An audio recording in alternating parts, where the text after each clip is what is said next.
Assalamualaikum warahmatullahi wabarakatuh.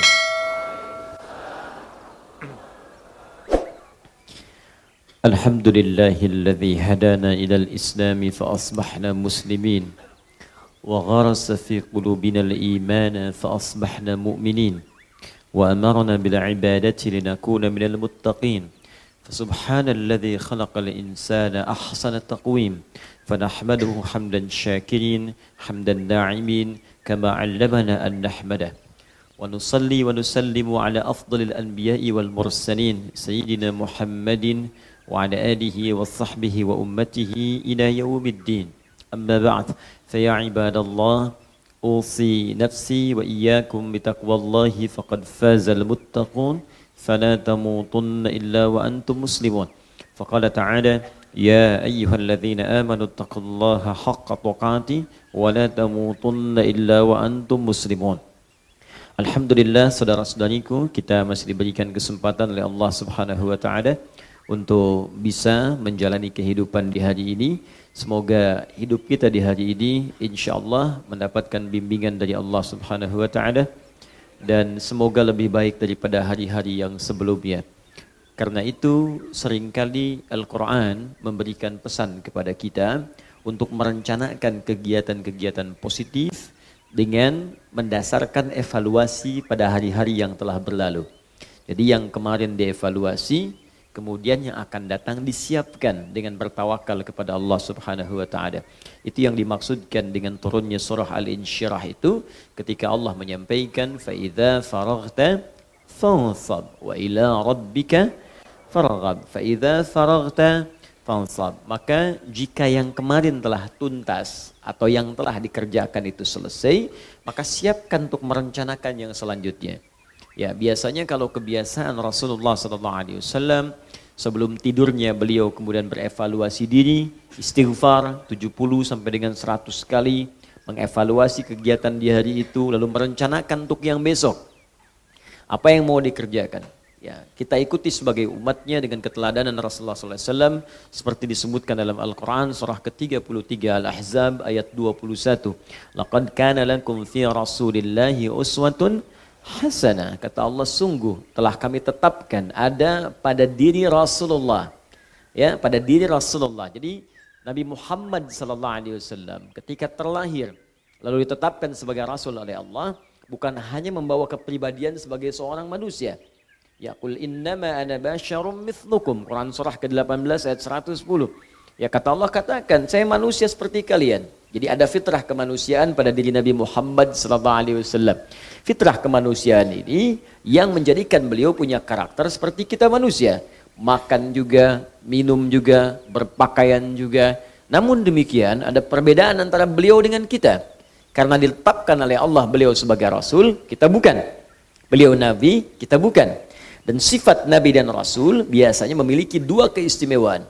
Satu, ma'sumun min kulil ma'asi wal karahah. Dijaga oleh Allah Subhanahu wa taala dari setiap perbuatan maksiat dan hal-hal yang buruk yang melekat kepada pribadi manusia. Di sifat-sifat yang kotor, sifat-sifat yang tidak terawat, yang lusuh, yang ingusan, yang macam-macam. Nah, itu dijaga oleh Allah sehingga tidak sama dengan manusia biasa. Jelas ya? Nah, ini penting diketahui. Kemudian yang kedua, teman-teman sekalian, diberikan keteladanan untuk diikuti. Maka itu sifatnya muttaba'. Ya, muttaba itu sesuatu yang diikuti. Bahkan spesial untuk Nabi Muhammad SAW, ketika umatnya mengikuti Rasulnya, maka dia otomatis akan langsung mendapatkan cinta Allah Subhanahu wa taala. Ini yang tidak didapatkan pada nabi-nabi dan umat sebelumnya.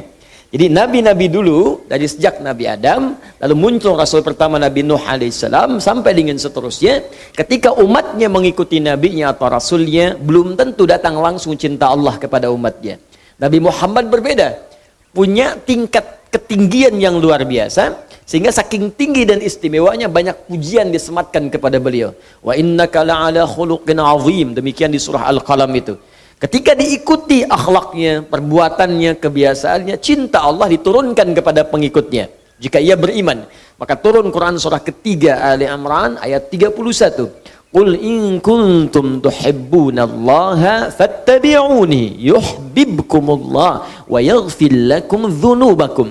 Kata Allah, katakan Muhammad sallallahu alaihi wasallam pada seluruh umatmu, pengikutmu, ya jika kalian serius mencintai Allah, maka ikuti semua tuntunan yang dibawa oleh Muhammad sallallahu alaihi wasallam. Yuhibbukumullah, ketika itu diikuti, maka cinta Allah akan diturunkan pada orang itu. Ketika cinta diberikan, maka yang pertama Allah anugerahkan bukan dunia dan seisinya, bukan pangkat, kedudukan, bukan harta yang melimpah, tapi ampunan dari Allah Subhanahu wa taala, yang dengan ampunan itu akan terjaga pribadi orang ini selalu dalam ketaatan dan kebaikan. Jadi kalau seorang sudah diampuni oleh Allah, cirinya maka tubuhnya dari ujung kepala sampai ujung kaki akan terjaga dari perbuatan maksiat. Diberikan bimbingan dalam jiwanya, disebut burhan namanya. Ya, laula ar-ra'a burhana rabbih, demikian di surat Yusuf. Jadi di hati kita itu ada petunjuk disebut dengan burhan. Kalau seseorang tergerak berbuat maksiat, maka hatinya akan berkata, jangan kerjakan, jangan lakukan. Nah, orang yang semakin dekat dengan Allah, dicintai oleh Allah, nah itu kuat sinar dalam jiwanya, cahayanya kuat. Jangankan mengerjakan sesuatu, terfikir pun itu akan dijauhkan oleh Allah Subhanahu wa taala. Nah, jadi apa yang Nabi tunjukkan kita coba ikuti. Nabi malam-malam mengevaluasi diri, menyiapkan kegiatan untuk besok. Kita sebagai umatnya mengikuti itu semua. Saya kemarin baca Quran sekian ayat, maka besok saya akan baca sekian surah. Kemarin saya belum berinfak, hari ini saya akan infak. Kemarin saya dari 5 salat waktu itu hanya berjamaah 2-3 kali. Selebihnya munfarid. Maka hari ini saya siapkan 5 waktu berjamaah. Kemarin saya nggak tahajud, malam ini saya rencanakan bangun jam sekian. Salatnya sekian rakaat, habis salat mau ngapain, dan seterusnya. Nah, ini yang kita persiapkan. Kalau semua seperti itu disiapkan, maka demi Allah saya katakan tidak ada waktu kita yang sia-sia. Semua teratur. Dan hidupnya enak. Jadi kalau sudah semua teratur, dan automatically kita kerjakan dalam keseharian, itu nggak perlu dituliskan lagi menjadi agenda. Biasanya kalau latihan tuh perlu dituliskan. Besok ini. Ya, TK kan begitu Bu ya. SD begitu Bu ya. Waktu TK, waktu SD kan begitu, tuliskan. Tapi setelah menjalani itu dalam keseharian, kan otomatis kita kerjakan. Nah, saya berikan rahasia besar. Orang beriman itu disebutkan oleh Al-Quran, dia punya daya fikir yang panjang. Ini rahasia. Itu ada di Quran. Kedengaran keluar? Quran surah ke-59 ayat 18. Al-Hasyr ayat ke-18. Jadi orang beriman itu dia punya daya fikir yang panjang, visinya panjang. Ya, bukan cuma dunia. Yang kita alami itu kan insya Allah 3 alam ya. 3 alam. Ya, kita simpan yang alam kandungan, kita sebutkan yang kita alami secara sadar dan nyata, yaitu alam dunia, kemudian alam kubur, ya afala ya'lamu idza bu'athira ma fil kubur. Jadi alam dunia, alam kubur, kemudian ketiganya akhirat. Yang terakhir, ya dengan segala sifat-sifatnya. Kita berharap insya Allah semoga Allah berikan pada kita surga dengan rahmatnya. Baik, jadi ada dunia, ada alam kubur, ada apa terakhir? Akhirat, puncaknya surga. Nah, jadi kalau ahli iman dan ahli takwa, dia akan mengukur visi hidupnya bukan cuma di satu alam, dunia. Tapi sampai ke yang paling jauh, akhirat. Baik, saya coba tuliskan ya, saya khawatir sampai hari ini kita belum punya visi ke situ. Ya, bukan kita, mungkin sebagian dari Anda. Ya. Baik. Lihat sini. Jadi ada yang rugi kalau cuma sampai sini nih. Ini kan sekarang kita ada di mana? Bukan, Tanah Kusir ya, di Andor. Nah, kita masih di Tanah Kusir dan masih masuk dalam bagian dunia. Nah, ini kita ada di sini. Dunia. Kemudian setelah itu masuk ke kubur. InsyaAllah. Setelah itu akhirat. Akhirat. Ada akhir, ada akhirat.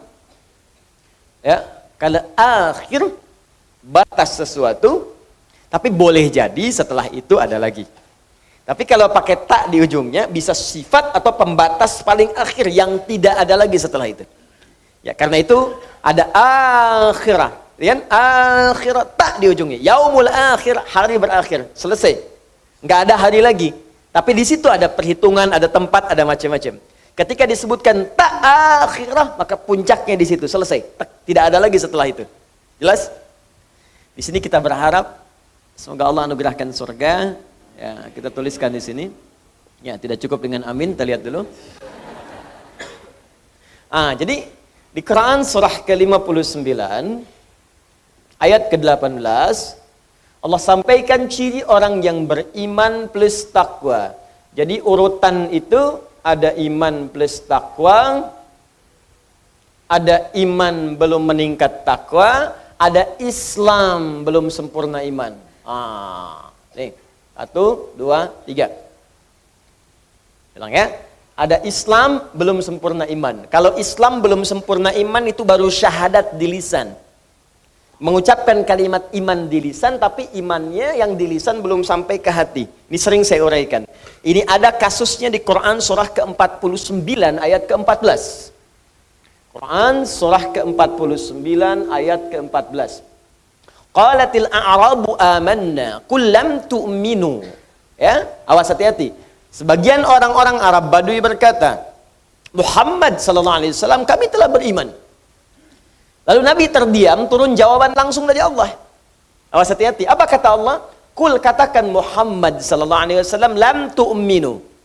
Kalian belum beriman dengan serius, walakin qulu aslamna. Tapi katakan kami baru masuk Islam.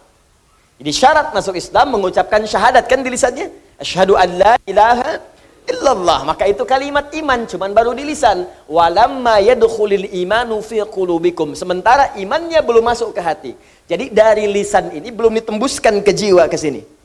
Ya, kalau belum ditembuskan ke jiwa, maka kata Allah baru formalitas Islam. Itu yang dituliskan di KTP-nya Islam, kan? Di lisannya Islam, Muslim. Cuman karena imannya belum masuk ke dalam jiwanya, maka tubuhnya belum dibimbing oleh cahaya iman dalam hatinya. Beda. Cahaya iman kalau sudah masuk ke hati, maka akan membimbing seluruh bagian tubuh kita. Ketika akan menatap, imannya akan membimbing mata kita. Ini yang harus ditatap, ini palingkan. Ketika akan bicara, imannya membimbing lisannya. Ini yang harus dikatakan, ini yang tidak boleh disampaikan. Ketika ke tangan sampai ke ujung kaki, maka dibimbing seluruh anggota tubuh kita.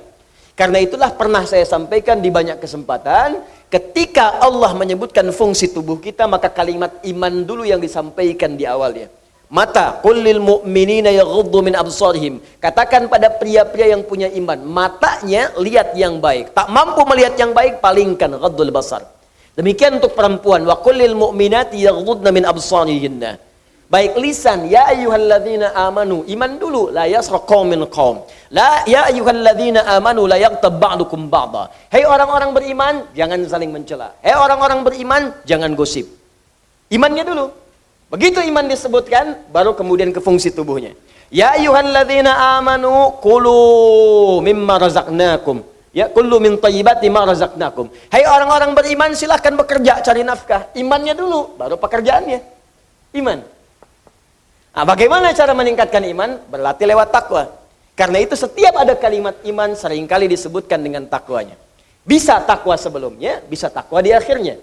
Dzalikal kitabul hudalil, setelah itu alladzina yu'minun.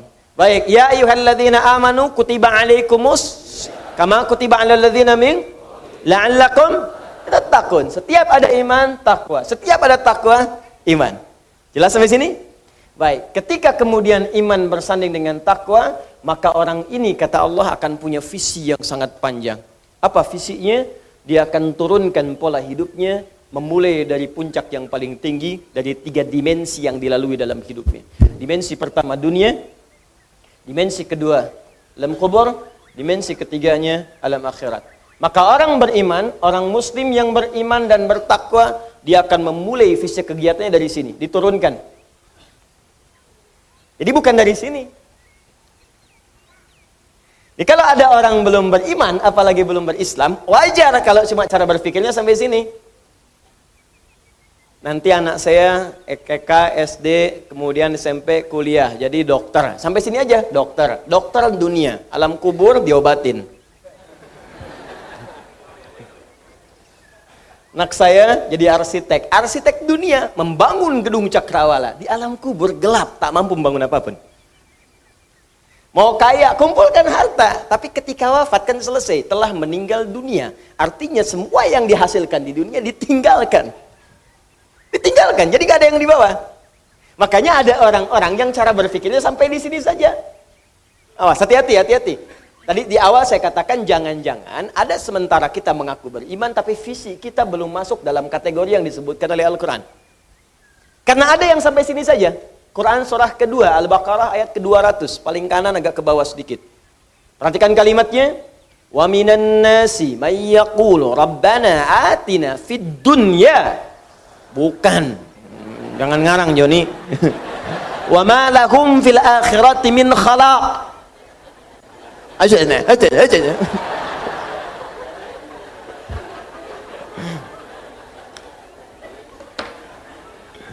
Ayo menghafal. Biar nyambung kita. Ya.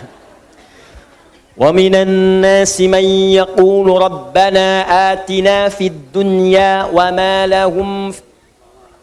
ma lahum fil akhirati min khalaq. Baru ayat 201-nya berbicara tentang beriman dan bertakwa. Wa minhum may yaqulu rabbana atina fid dunya hasanah wa fil akhirati wa qina adzabannar. Jadi ada orang yang orientasinya dunia saja. Wa minan nasi minnya litab'id, dan di antara sebagian, tidak semuanya, annas dari manusia yang hidup di bumi. Annas, nas, semua manusia disebutkan 241 kali dalam Al-Qur'an. Wa minan nas, min dari semua, minnya litab'id, bukan semua manusia tapi sebagian saja. Dari sebagian manusia ini ada yang orientasi hidupnya dunia saja.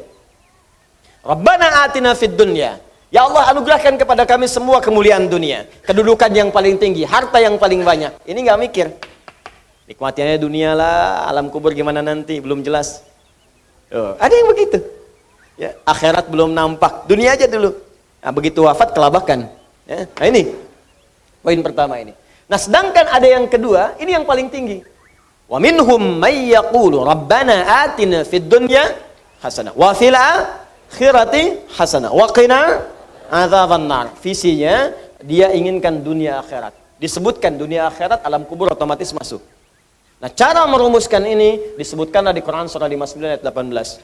Ya ayyuhalladzina amanu ittaqullah. Hei orang-orang yang telah beriman kepada Allah, tingkatkan takwamu kepada Allah. Di antara cara meningkatkan takwa itu wal tanzur nafsum ma qaddamat lighad, dan hendaklah setiap diri kalian yang merasa beriman itu nafsun tuh kepada setiap kita, ke diri kita. Kata Allah, hendaklah setiap orang. Jadi kalau merasa beriman, itu orang beriman tuh kata Allah pasti punya planning seperti ini. Ya, siapkan dirimu untuk hari esok. Ghad di situ itu sampai ke akhirat. Maknanya nakirah, jauh. Jadi kalau mau bikin persiapan, kalau diturunkan detailnya kata Allah, kalau engkau ingin bikin persiapan yang bagus untuk aktivitasmu, maka buatlah kemudian detail kurikulum sampai akhiratmu. Cara menurunkannya, visinya turunkan. Anda kan ingin ke surga. Saya sering katakan surganya mau yang mana? Nomor 1 kah? Nomor 2 kah? Nomor 3 kah? Nomor 4 kah? Belum jelas VVIP kah? Atau VIP kah? Kelas bisnis kah? Atau kelas ekonomi kah? Seekonomi-ekonominya surga masih enak, masih nyaman, nikmat. Ya, ini mana yang mau didapatkan? Yang ini bersama semua nabi. Quran surah keempat ayat 69. Yang ini di taman surga. Quran surah 51 ayat 15 sampai dengan 23. Yang ini seluas langit dan bumi. Quran surah ketiga ayat 133 sampai 134. Yang ini nggak disebutkan langsung, tapi keindahannya nyata. Paling minimal, pengen apapun terfikir langsung ada. Ini yang kelas ekonomi loh, Bu. Pengen terfikir langsung ada. Anda mau lewat ke sini, itu depan ada jualan somai itu. Belum sempat beli, pengen rencana doang. Begitu keluar dari sini udah habis.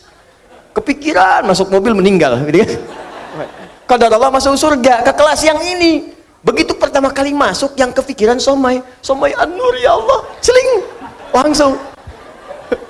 Kok pedagangnya nggak ada, ya Allah, ping ke situ muncul juga. Padahal pedagangnya udah di sini misalnya, pindah. Contoh, jelas ya? Nah, turunkan dari sini. Ini amalannya apa? Amalannya apa? Ada semua, ya, ada semua. Di ketika Anda temukan semua amalannya ini, turunkanlah menjadi kurikulum kegiatan di bumi. Ini maksudnya. Ini contoh, saya ambil dulu yang ini ya, paling tinggi. ومن يطع الله والرسول فأولئك مع الذين أنعم الله عليهم من النبيين والصديقين والشهداء والصالحين وحسن أولئك رفيقا. Siapa yang mau taat kepada Allah dan Rasulnya, kami akan satukan mereka di surga nanti dengan 4 golongan yang paling mulia. 1, semua para nabi yang pernah bertugas di bumi. Kemudian ada orang-orang para syuhada, orang-orang jujur yang senang mengamalkan isi Al-Quran. Keempat, orang-orang soleh. Semua dikumpulkan di satu tempat di surga. Kalau kalian ingin cari visi, maka mereka model terbaik, kata Allah. Wa hasuna ulaika rafiqa. Jadikan mereka teman hidup. Bawa kurikulumnya, bawa manhajnya, terapkan di kita. Nabi nggak mungkin, karena sudah tidak ada nabi setelah Nabi Muhammad SAW. Tapi kita bisa turunkan cara hidup para syuhada, cara hidup orang-orang soleh, cara hidup para siddiqin. Keluarkan itu modelnya, buat kurikulum hidup. Apapun profesi kita. Dan gak harus jadi ustad. Bukankah Abu Bakar itu bukan ustad? Beliau seorang pengusaha, tapi punya gelar as-siddiq. Bukankah Utsman bukan ustad, tapi seorang pengusaha sampai jadi khalifah? Bukankah Amr bin As juga bukan seorang ustad, ya, tapi seorang birokrat, juga diplomat yang ulung?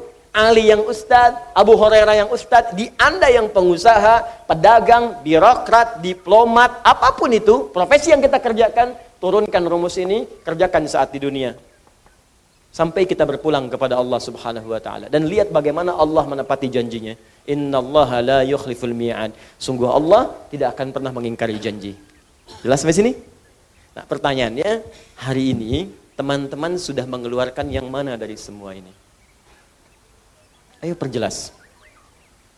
Jangan-jangan dunia dikejar-kejar, tapi akhirat belum disiapkan. Terus kalau hari ini wafat mau apa? Coba deh, coba.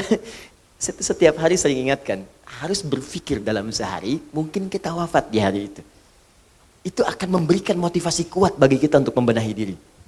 Jadi kalau pikiran kita tuh selalu hidup terus, hidup terus, hidup terus. Untuk dunia itu bagus, tapi untuk akhirat gak akan ingat. Kalau Anda sedang bekerja urusan dunia, silahkan bayangkan untuk semangat hidup. Tapi ketika Anda ada jeda, pikirkan akhirat Anda kalau diwafatkan oleh Allah Subhanahu wa taala. Bakal apa yang mau dibawa? Karena itu, tidak ada di antara bakal terbaik untuk menyiapkan kita pulang, kecuali yang paling tinggi di antara itu adalah mendekat kepada tuntunan Al-Quran. Tuntunan Al-Quran. Dan semua tuntunan Al-Quran ini, jika benar kita pelajari, kita ikuti, maka ada janji yang disampaikan oleh Nabi SAW, diteruskan oleh riwayatnya Al-Imam Al-Bukhari di kitabnya Al-Jami' As-Sahih Al-Musnad Al-Mukhtasar min Umur Rasulullah sallallahu alaihi wasallam wa sunanihi wa ayyamihi, nomor hadis 4719. Al-Bukhari menerima dari Hajjaj bin Minhal, Hajjaj bin Minhal menerima dari Syu'bah, Syu'bah menerima dari Al-Qamah bin Marthad, Al-Qamah bin Marthad menerima dari Sa'ad bin Ubaidah, Sa'ad bin Ubaidah menerima dari Abu Abdurrahman As-Sulami, Abu Abdurrahman As-Sulami menerima dari Uthman bin Affan radhiyallahu taala anhu, dan Ali bin Abi Thalib karamahullahu wajhah anin Nabi sallallahu alaihi wasallam qala khairukum man ta'allama al-Qur'ana wa 'allamah. Kata Nabi, jika ada orang baik, maka yang terbaik di antara yang baik itu adalah orang yang mau belajar Al-Quran dan mengamalkan isinya. Dan semoga kita yang tengah belajar ini dimasukkan oleh Allah Subhanahu wa taala kepada hadis yang telah Nabi tegaskan. Untuk itu mari kita mulai kajian kita dengan kembali membahas surah An-Nur pada ayat yang pertama dan ayat yang kedua insyaallah. Bismillahirrahmanirrahim. Yang tadi mukaddimah ya, ini yang mau kita bahas. Hari ini saya bawakan satu contoh kitab. Nanti kalau sudah masuk ke hukum, saya akan coba bahas dari beberapa kitab. Ini satu yang saya bawa hari ini, Rawa'iul Bayan fi Tafsiri Ayatil Ahkam, karangan Syekh Ali As-Sabuni. Ya, jadi nanti ini satu saya coba bahas. Nanti kita bahas juga nanti kitab-kitab yang lain termasuk di tafsirnya, ya, misalnya Syekh Al-Qurtubi dan Syekh yang lainnya, termasuk beberapa bagian tafsir-tafsir. Hari ini kita tajamkan dulu untuk bagian ayat pertama dengan kedua. Sekarang kita ambil bagian akhir penutup di ayat pertama dan mengantar pada ayat yang kedua. Bismillahirrahmanirrahim. Kita baca dulu sama-sama supaya mendapatkan pahalanya. A'udzu billahi minasy syaithanir rajim.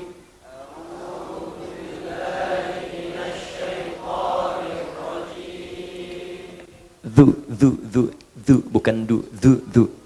A'udzu billahi minasy syaithanir rajim.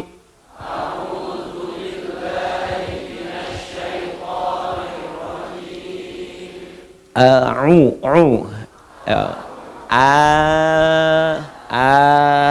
Ya. Sebentar. Ya. Ini ada 3 huruf, sebagian menyebut 2, itu yang nggak ada sekat. Jadi begitu dibacakan langsung mengalir dari bagian bawah nafas ya sampai dengan keluar di lisan di mulut. Itu disebut harful hawa. Ada hamzah, alif, ha. Sebagian tidak menyebutkan alif karena ada hamzah. Jadi hamzah, alif dan ha. Itu nggak ada sekat. Jadi dari sini langsung keluar. Ya. Disekat di sini di ha. Ya. Jelas disekat di lidah, misalnya di gigi jadi ya. Tapi kalau tidak ada sekat jelas? Nah, itu hurufnya ada berapa? 3. Satu apa? Alif, kedua apa? Hamzah, ketiga apa? Baik. Ini huruf apa? Tar, saya hapus dulu supaya kelihatan. Bismillah.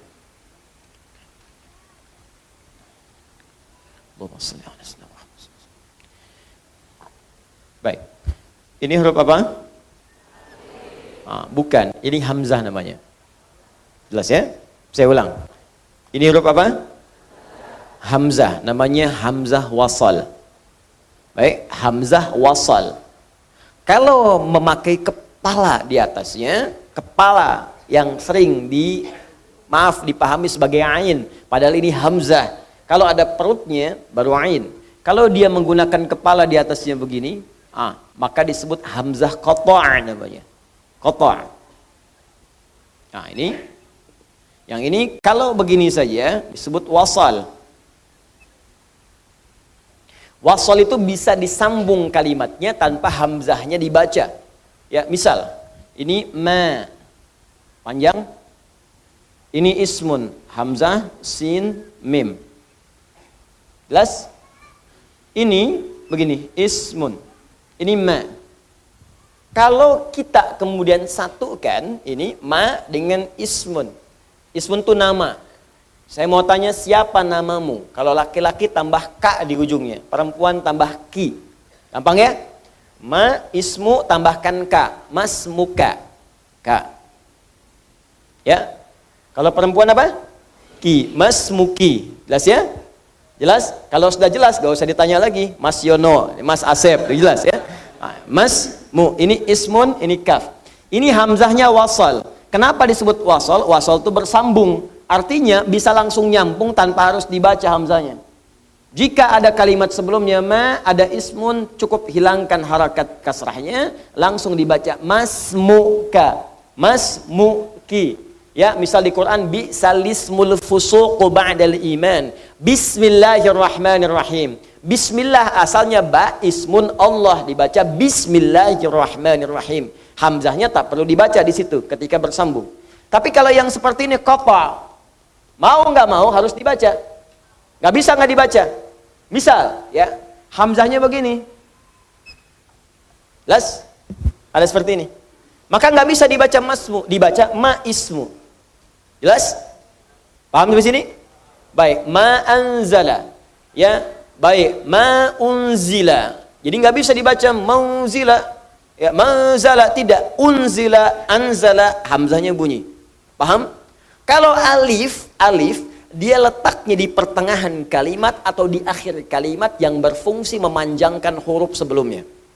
Contoh, di tengah-tengah kalimat, ini fa, ini ta, ini ha.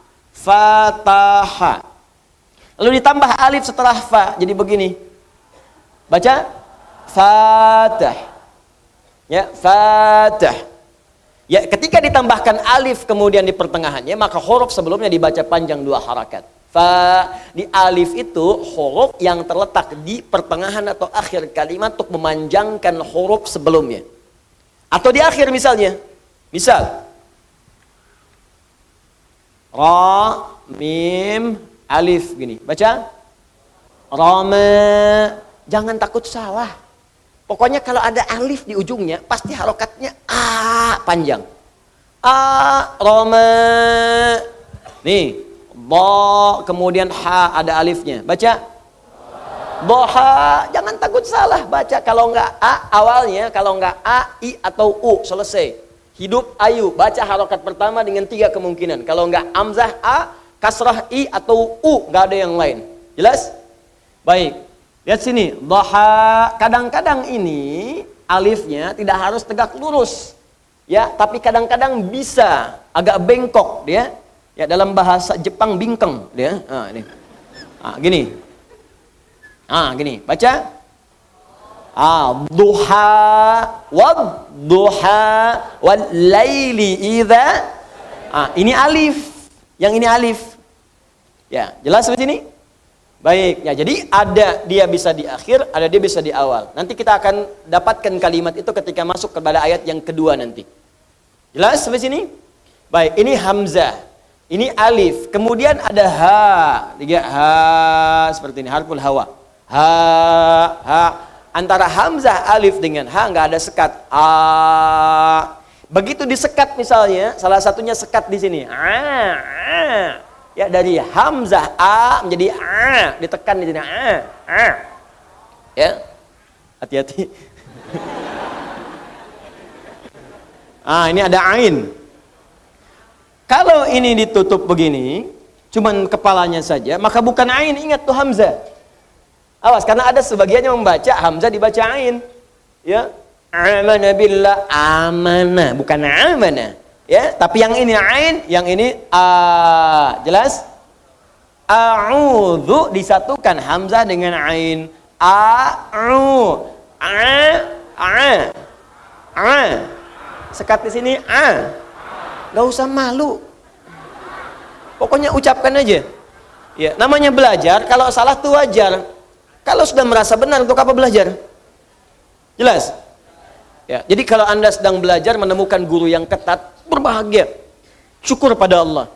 Syukur karena itu Allah berkehendak belajar kita benar. Dan jangan marah pada guru seperti itu.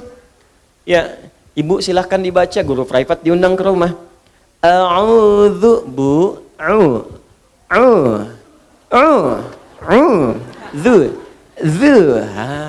pulang ustadznya, ganti aja deh, baru a'udzu. Udah 3 pertemuan. Apa? Ya. A'udzu billahi minasy syaithanir rajim.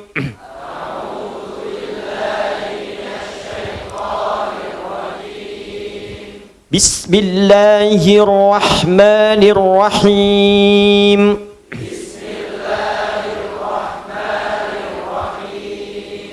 Suratun anzalnaha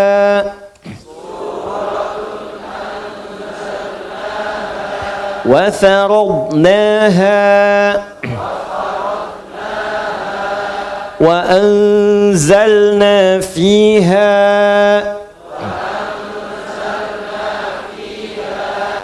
ayatin bayyinatin la'allakum tadhakkarun.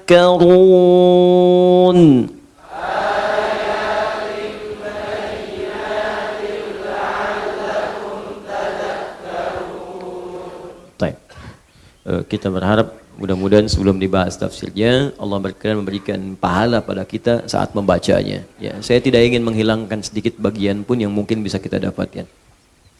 Di pertemuan 1-3 telah kita sampaikan bahwa Allah pada ayat yang pertama ini ingin menegaskan di surah ini satu surah, bukan 1-2 ayat tapi seluruh ayatnya satu surah ini saya turunkan kata Allah dan saya wajibkan bagi kalian untuk mengamalkannya jika kalian ingin mendapatkan cahaya dalam kehidupan.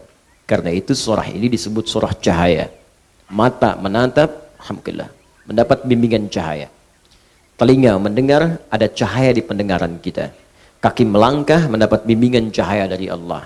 Maka saya turunkan kata Allah satu surah yang dengan kalian membahas, mengkaji dan mengamalkan surah itu seluruhnya, dan saya wajibkan kalian mengamalkan isinya, bukan sekedar dibaca. Jadi kalaupun ada yang baca surah ini sampai khatam berkali-kali, ratusan kali, ribuan kali, tapi tidak mengamalkan isinya, maka besar kemungkinan dia tidak bisa mendapatkan cahaya yang dijanjikan.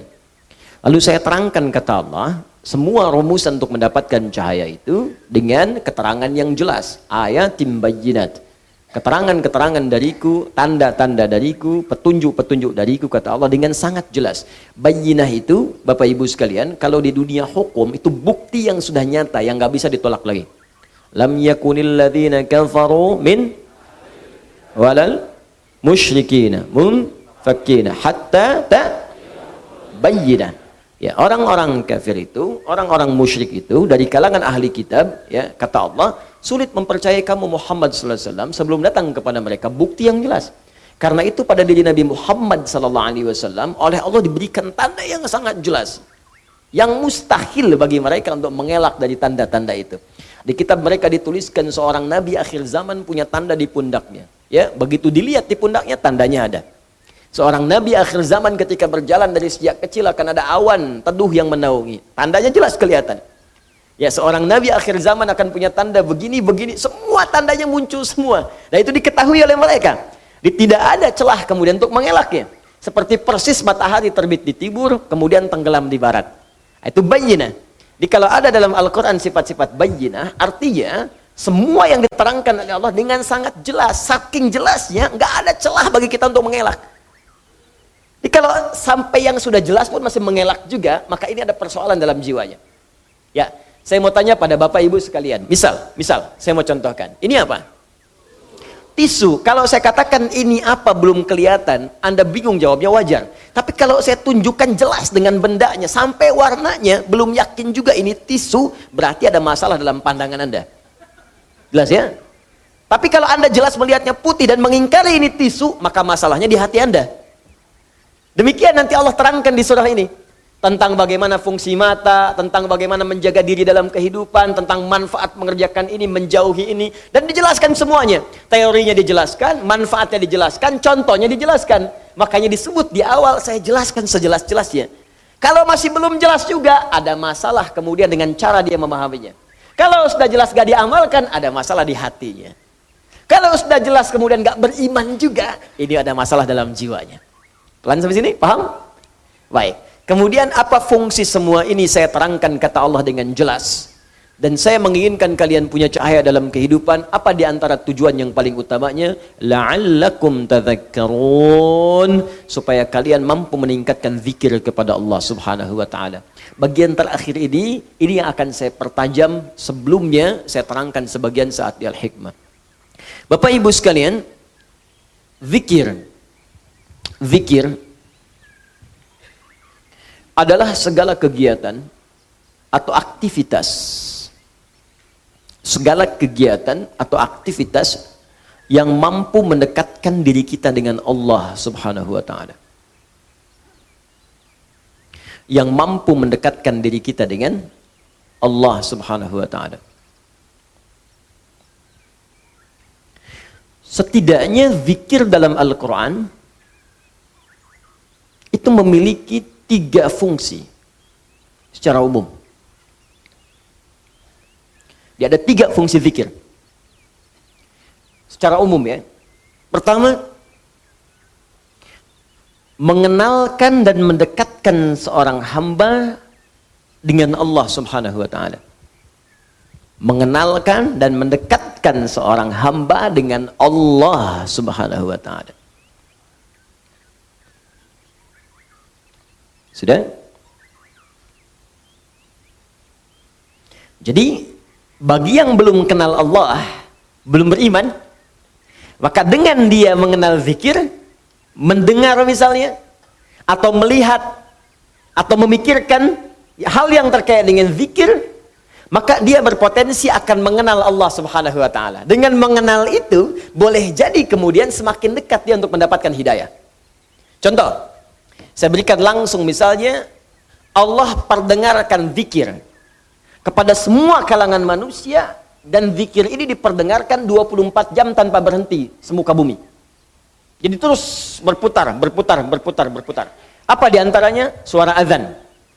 Ya, azan. Azan itu bagi orang beriman panggilan untuk sholat.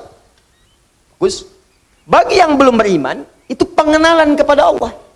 Untuk diingatkan kembali bahwa dia punya Tuhan yang hak, Karena itu salat dalam Al-Quran disebut dengan zikir. Ya, buka Quran surah ke-20 ayat 14. Ketika Allah menegaskan kemudian kepada Nabi Musa alaihissalam, kata Allah, innani anallah, la ilaha illa ana, fa'budni, wa aqimis salata li dzikri. Innani anallah, kata Allah, hei Musa, saya Allah. La ilaha illa ana, tidak ada Tuhan yang layak disembah dan dipertuhankan kecuali saya. Anda silahkan bandingkan ya, satu-satunya kitab suci di muka bumi yang mengatakan langsung saya Allah, sembah saya, hanya Al-Quran. Silahkan cek di kitab manapun. Anda temukan, adakah satu kitab yang mengatakan saya Tuhan, sembah saya? Silahkan cek. Hanya di Al-Quran tertulis, innani anallah, di mushaf dituliskan, di Quran dibacakan. Innani anallah, kata Allah, saya Allah. Dan kalimatnya menggunakan inna. Harfu tauqidin wa nasbin tansibul isma wa tarfa'ul khabara mabniun 'alal fathi la mahalla lahu minal i'rabi. Inna harfu nasab wa tauqid, nasab untuk menancapkan sesuatu dengan kuat, tauqid untuk menguatkan apa yang akan disampaikan. Kata Allah, innani, saya ini, saya tegaskan pada kalian, ya, tancapkan di dalam jiwa-jiwa kalian, kata Allah, cuman saya yang Tuhan. Innani anallah, saya Allah. Quran surah ke-20 ayat 14. La ilaha illa ana, gak ada Tuhan kecuali saya. Fa'budni, sembah saya. Tunjukkan pada saya di kitab mana ada keterangan saya Tuhan, sembah saya, kecuali di Al-Quran. Kenapa? Karena fitrah manusia itu tidak mungkin bisa mengatakan saya Tuhan. Jadi kalau ada kitab kemudian isinya tidak ada mengatakan saya Tuhan, ini menunjukkan kitab itu bukan berfirman dan bersumber dari Allah Subhanahu wa taala. Karena hanya Allah yang mampu mengatakan saya Tuhan. Makanya satu-satu manusia yang pernah mengaku Tuhan kemudian menyadari dan fitrahnya menolak. Kan satu-satunya Fir'aun tuh. Direkamkan dalam Al-Quran, ana rabbukumul a'la, saya Tuhan kalian yang paling gede. Ya, lalu ketika dia akan tenggelam, bukan ralat-ralat ya Allah. Ya, al-ana hasasul haq. Di surat Yusuf muncul nih, muncul kebenaran. Ya, ketika kemudian perempuan menggoda, muncul kebenaran. Sama juga Fir'aun ketika mau tenggelam, sekarang nyadar kamu bukan Tuhan. Tuh. Di fitrah manusia itu nggak bisa mengaku Tuhan. Kalau mengaku yang setara-setara itu, setara itu ada nilai kemanusiaannya, mungkin nabi ada banyak. Ngaku nabi ada karena sebagian sifat kenabian itu sifat-sifat manusia, sifat kemanusiaan fitrah. Makanya manusia ada di antara mereka mengaku nabi, ada. Ya, kan banyak tuh. Sekarang pun ada nabi baru lagi tuh. Allahu Akbar, tiap bulan tuh. Tiap bulan ada aja yang baru-baru. Ya. Anda bayangkan, tapi mengaku Tuhan nggak ada. Karena itu cuma di Al-Quran langsung yang menyebutkan. Ini menunjukkan Quran benar firman Allah. Kata Allah, saya Tuhan, nggak ada Tuhan selain saya, sembah saya. Bagaimana menyembahmu ya Allah? Fa'budni wa aqimis salat, tunaikan salat li dzikri, supaya engkau bisa kenal denganku, zikir. Supaya engkau bisa dekat denganku. Karena itu panggilan untuk salat, panggilan yang mengenalkan Allah. Silakan cek 5 kali dalam sehari, dibagi dalam setiap waktu. Kalimat panggilan salat dibuka dengan kalimat apa? Allahu Akbar, Allahu Akbar. Allah. Di bagi yang belum pernah dengar Allah selama hidupnya, walaupun dia belum beriman, diperdengarkan. Allah, Allah, Allah. Setidaknya akan bertanya. Anak kecil yang hidup di lingkungan orang-orang yang belum beriman akan bertanya, Allah, apa itu Allah? Siapa itu Allah? Pagi baru bangun tidur diperdengarkan. Ya, bahkan yang belum bangun bisa diperdengarkan. Allahu Akbar, Allahu Akbar. Siang kedengaran lagi. Sore kedengaran lagi. Maghrib kedengaran. Mau tidur diperdengarkan lagi. Dari bangun tidur sampai tidur lagi diperdengarkan. Dan saya sering katakan, cuman lafaz azan yang dikumandangkan di bumi yang tidak pernah berhenti. Karena itu jadwal sholat ketika disusun itu Anda terlihat ada perbedaan kan? Tanah Kusir dengan Pondok Indah beda mungkin sekian menit. Ini sekian menit, ini sekian menit, sekian menit. Mesir selesai adzan, Libya adzan. Libya selesai, Tunisia adzan. Tunisia selesai, Maroko adzan. Maroko selesai, Aljazair adzan. Nyebrang langsung dari Italia ke Spanyol ke Prancis terus. Di Indonesia pun begitu. Dari Sabang sampai Merauke 24 jam nggak pernah berhenti lafaz adzan. Jadi zikir, manfaat yang pertama bisa mengenalkan seseorang yang belum kenal Allah dengan Allah. Karena itu tidak sedikit orang mendengar adzan masuk Islam. Diperdengarkan. Anda bayangkan? Ada orang dengan mata melihat tayangan.